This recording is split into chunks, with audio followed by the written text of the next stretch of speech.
Today we are doing a reading from a book called An Exorcist Tells His Story, written by the Chief Exorcist of Vatican, Gabriele Amorth, who is no more.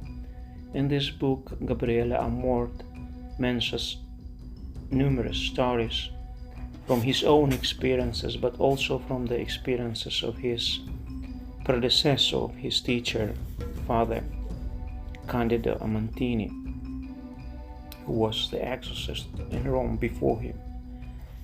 And I wanted to share with you some interesting stories that I read today. One is about the name Jesus. How powerful is the name Jesus and the name Mary too.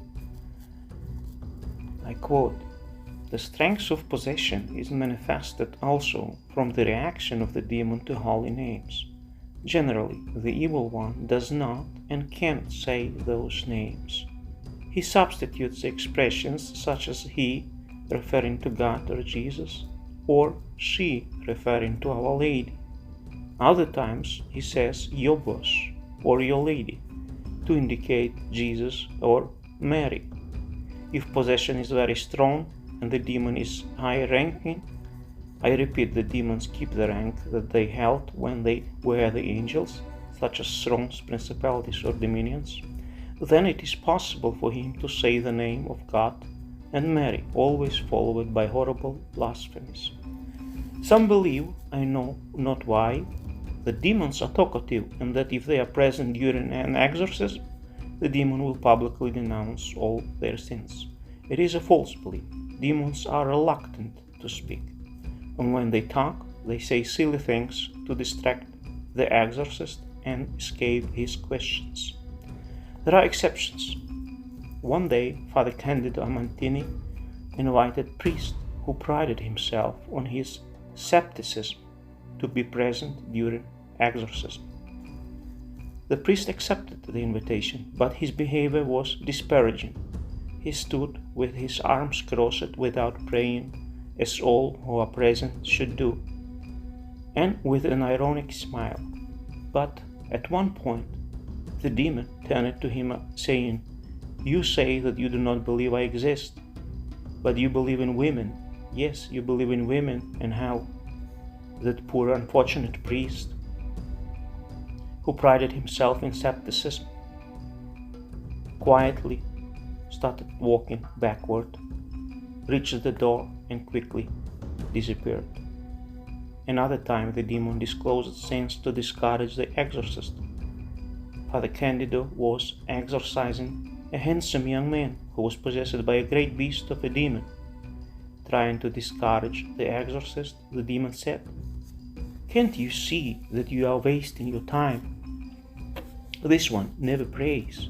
He goes around with 3 dots and does this 3 dots. And there followed a long list of ugly sins." At the end of the exorcism, Father Candido fruitlessly tried to convince that young man to make a general confession. It was necessary almost to drag him into the confessional, where he hastened to say that he had no sins to confess. Then Father Candido asked, "But didn't you do this and such?" Dumbfounded, the poor man was forced to admit his transgressions. As the confessor continued with the list of sins, the young man admitted every one of the facts revealed by the demon. After receiving absolution, the young man left, mumbling, "I don't understand anything anymore. These priests know everything." The ritual suggests asking other questions dealing with the length of time of possession, the motive, and similar topics. I will mention later how we must behave in case of spells and what questions to ask. Let us not forget that the demon is the prince of lies. He freely accuses one person or another to foster suspicion and enmity. His answers must be sifted carefully. I will say only that generally, questioning the demons is not of great importance. For instance, often when the demon sees he is losing strength, he gives one date as the day of his departure, but then lingers on. An experienced exorcist such as Father Candido was often able to guess not only what kind of demon he was dealing with, but also even his name. Therefore, he didn't ask too many questions. At times, however, he would ask the demon's name only, to be told, "You know it already," which was true.